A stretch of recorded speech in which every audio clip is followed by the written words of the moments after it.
Capture.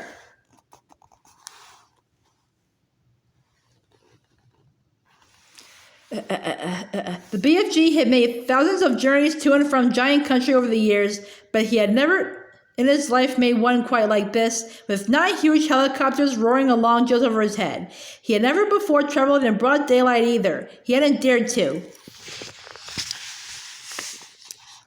But this was different. Now he was doing it for the Queen of England herself, and he was frightened of nobody. As he galloped across the British Isles with the helicopters thundering above him, people stood and gaped and wondered what on earth was going on.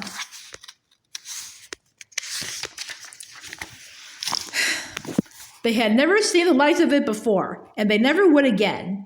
Every now and then, the pilots of the helicopters would catch a glimpse of a small girl wearing glasses crouching in the giant's right ear and waving to them. They always waved back. The pilots marveled at the giant's speed and at the way he leapt across wide rivers and over huge houses, but they hadn't seen anything yet. "Be careful to hang on tight," the BFG said. "We is going fast as a fizzle-crump." The BFG changed into his famous top gear, and all at once he began to fly forward as though there were springs in his legs and rockets in his toes. He went skimming over the earth like some magical hop, skip, and jumper with his feet hardly ever touching the ground.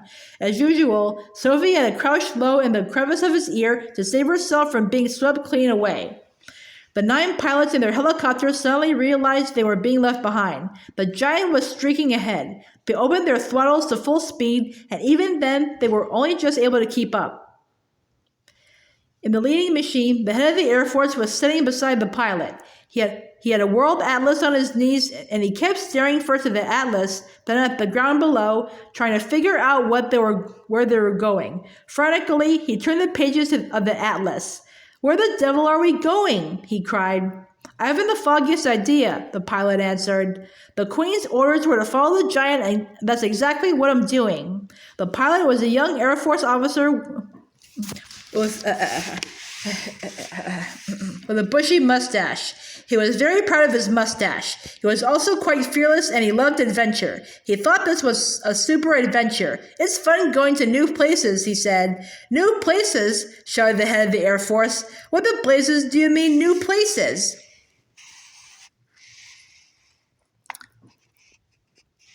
"This place we're flying over now isn't in the atlas, is it?" the pilot said, grinning. "You're darn right it isn't in the atlas," cried the head of the Air Force.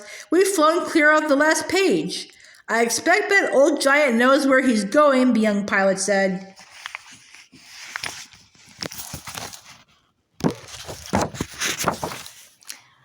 "He's leading us to disaster," cried the head of the Air Force. He was shaking with fear. In the seat behind him sat the head of the army, who was even more terrified. "You don't mean to tell me we've gone right out of the atlas?" he cried, leaning forward to look. "That's exactly what I am telling you," cried the Air Force man. "Look for yourself. Here's the very last map in the whole flaming atlas. We went off that over an hour ago." He turned the page. As in all atlases, there were 2 completely blank pages at the very end. "So now we must be somewhere here," he said, putting a finger on one of the blank pages. "Where's here?" cried the head of the army. The young pilot was still grinning broadly. He said to them, "That's why they always put 2 blank pages at the back of the atlas. They're for new countries. You meant to fill them in yourself." The head of the Air Force glanced down at the ground below. "Just look at this godforsaken desert," he cried. "All the trees are dead and all the rocks are blue." "The giant has stopped," the young pilot said. "He's waving us down." The pilots throttled back the engines, and all 9 helicopters landed safely on the great yellow wasteland. Then each of them lowered a ramp from its belly. 9 jeeps, one from each helicopter, were driven down the ramps. Each jeep contained 6 soldiers and a vast quantity of thick rope and heavy chains. "I don't see any giants," the head of the army said. "The giants is all just out of sight over there," the BFG told him. "But if you was taking these buckling noisy belly poppers any closer, all the giants is waking up at once, and then pop goes the weasel." "So you want us to proceed by jeep?" the head of the army said. "Yes," the BFG said, "but you must all be very, very hushy quiet. No roaring of motors, no shouting, no mucking about, no piggery jokery." The BFG, with Sophie still in his ear, trotted forward, and the jeeps followed close behind.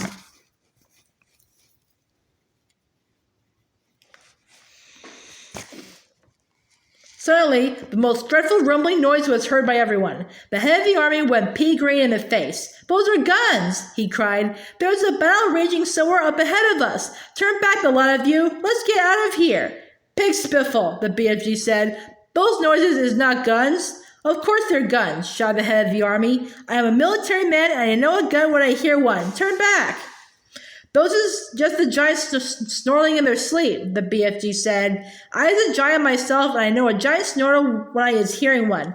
"Are you quite sure?" the army man said anxiously. "Positive," the BFG said. "Proceed cautiously," the army man ordered. They all moved on. Then they saw them. Even at a distance, they were enough to scare the daylights out of the soldiers. But when they got close and saw what the giants really looked like, they began to sweat with fear. 9 fearsome, ugly, half-naked, 50 feet long brutes lay sprawled over the ground in various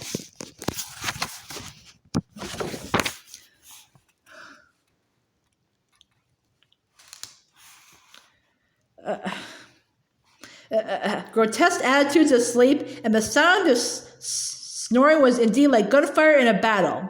The BFG raised a hand. The jeeps all stopped. The soldiers got out. "What happens if one of them wakes up?" whispered the head of the army, his knees knocking together from fear.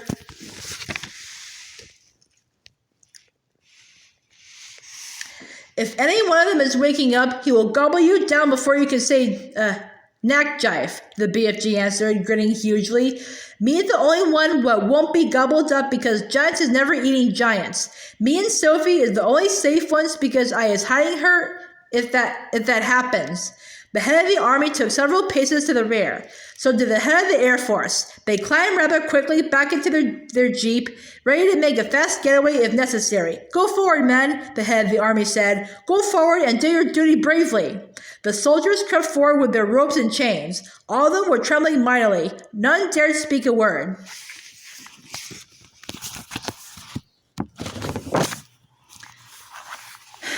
The BFG, with Sophie now sitting on the palm of his hand, stood nearby watching the operation. To give the soldiers their due, they were extremely courageous.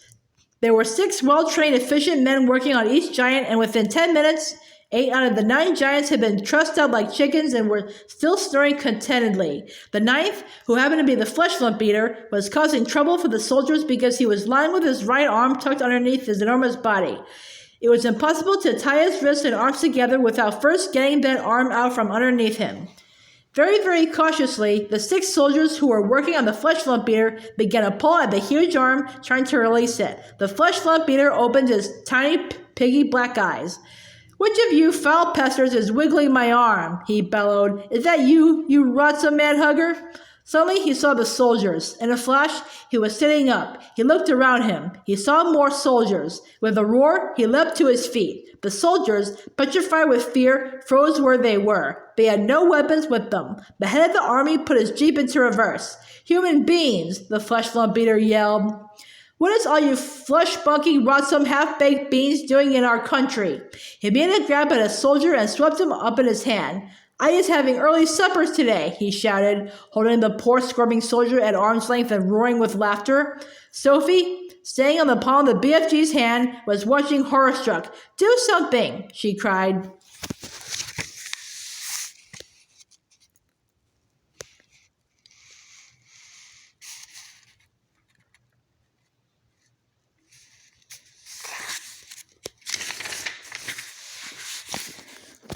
"Quick,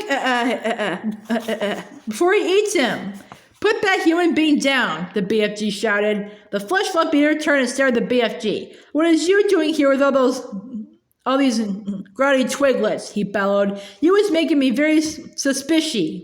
The BFG made a rush at the Fleshlumpeater, but the colossal 54-foot-high giant simply knocked him over with a flick of his free arm. At the same time, Sophie felt the BFG's palm onto the ground. Her mind was racing. She must do something. She must. She must. She remembered the sapphire brooch the queen had pinned onto her chest. Quickly, she undid it. "I is guzzling you nice and slow," the Fleshlumpeater was saying to the soldier in his hand. "Then I is guzzling 10 or 20 more of you midgy little maggots down there. You is not getting away from me because I is galloping 50 times faster than you." Sophie ran up behind the Fleshlumpeater. She was holding the brooch between her fingers. When she was right up close to the great naked hairy legs, she rammed the 3-inch long pin of the brooch as hard as she could into the Fleshlumpeater's right ankle. It went deep into the flesh and stayed there.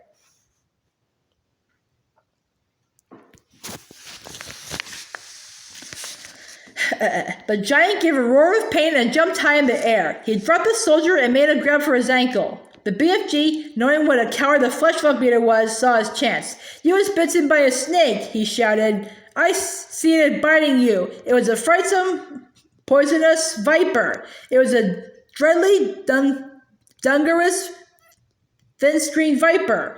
Save our souls," bellowed the Fleshlumpeater. "Sound the crumpets. I was bitten by a surreptitious, venison, thin-screened viper." He flopped to the ground and sat there, howling his head off and clutching his ankle with both hands. His fingers felt the brooch. "The teeth of the dreaded viper is still sticking into me," he yelled. "I was feeling the teeth sticking into my anklet." The BFG saw a second chance. "We must be getting those viper's teeth out at once," he cried. "Otherwise, you is deader than duck soup. I is helping you." The BFG knelt down beside the Fleshlumpeater. "You must grab your anklet very tight with both hands," he ordered. "That will stop the poisonous juices from the venomous viper going up your leg and into your heart." The Fleshlumpeater grabbed his ankle with both hands. "Now close your eyes and griddle your teeth and look up to heaven and say your prayers while I is taking out the teeth of the venomous viper," the BFG said. The terrified Fleshlumpeater did exactly as he was told. The BFG signaled for some rope. A soldier rushed it over to him, with both the Fleshlumpeater's hands gripping his ankle. It was a simple matter for the BFG to tie the ankles and hands together with a tight knot.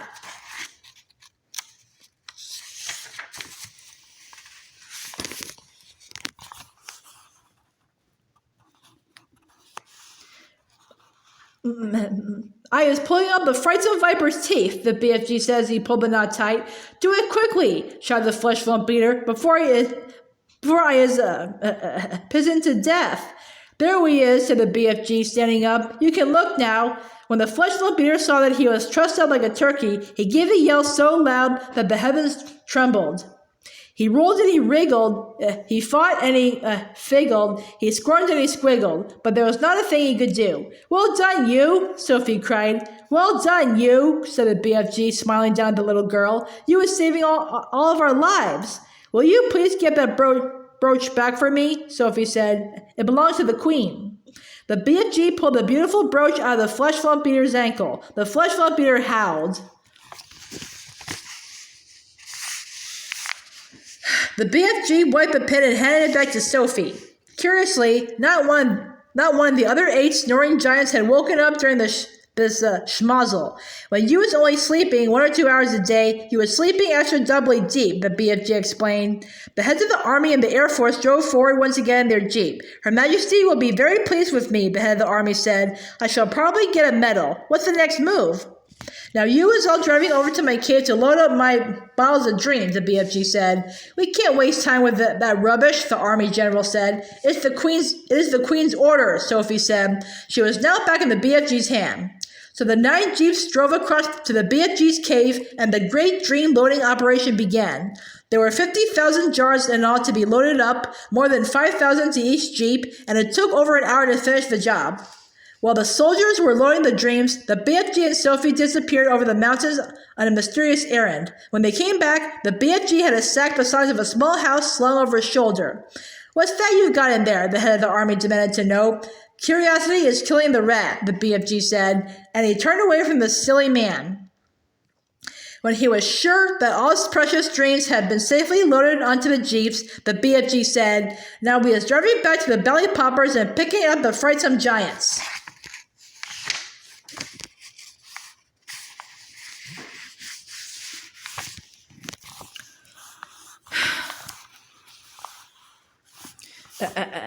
The jeeps drove back to the helicopters. The 50,000 dreams were carried carefully, jar by jar, onto the helicopters. The soldiers climbed back on board, but the BFG and Sophie stayed on the ground. Then they all returned to where the 9 giants were lying. It was a fine sight to see them, these great air machines hovering over the trussed-up giants. It was an even finer sight to see the giants being woken up by the terrific thundering of the engines overhead, and the finest sight of all was to observe those 9 hideous brutes squirming and twisting about on the ground like a mass of mighty snakes as they tried to free themselves from their ropes and chains.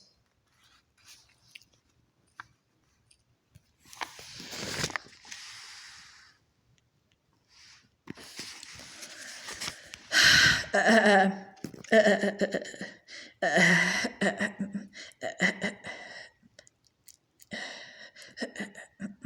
is flushbunkled, roared the Fleshlumpeater. I is splitswiggled, yelled the child chewer. I is swollops, bellowed the Bonecruncher. I is goose-gruggled, howled the man-hugger. I is guzzle swipes, shouted the meat-dribber. I is fluck-gungled, screamed the maid-masher. I is slop-groggled, squawked the gizzard-gulper. I is crotch-squinkled, yelled the Bloodbottler. I is bob-muggered, screeched the butcher boy.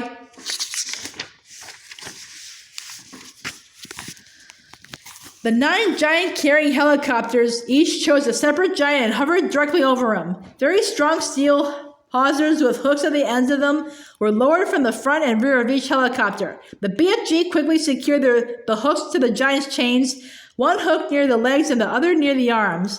Then very slowly, the giants were winched up into the air, parallel with the ground. The giants roared and bellowed, but there was nothing they could do. The BFG, with Sophie once more resting comfortably in his ear, set off at a gallop for England. The helicopters all banked around and followed after him. It was an amazing spectacle, those 9 helicopters winging through the sky, each with a trussed-up 50-foot-long giant slung underneath it. The giants themselves must have found it an interesting experience. They never stopped bellowing, but their howls were drowned by the noise of the engines. When it began to get dark, the helicopters switched on powerful searchlights and trained them on to the galloping giants so as to keep them in sight. They flew right through the night and arrived in England just as dawn was breaking.